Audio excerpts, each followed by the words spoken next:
fun island adventure. One sunny morning, Adam and Aasha wanted to go on a fun adventure.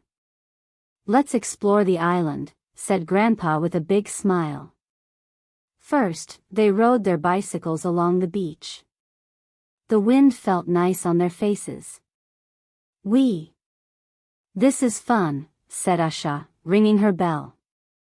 After a while, they got on a boat.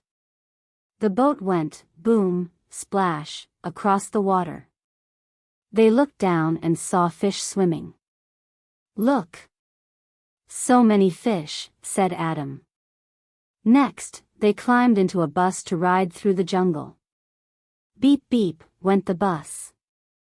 Along the way, they saw birds flying and monkeys jumping in the trees. "Ooh ooh, ah ah." Aasha giggled like a monkey. Then, they went to the airport and got on an aeroplane. The plane flew up in the sky. "Whee!" they both cheered. From the sky, they saw their whole island. At the end of the day, they went home in Grandpa's old car. Adam smiled and said, "We had so much fun today." Grandpa nodded. "Yes, and we used many ways to travel, including land, sea and air transport." That night, Adam and Aasha dreamed about more adventures on bicycles, boats, buses, and planes. Where will we go next? They wondered with big smiles.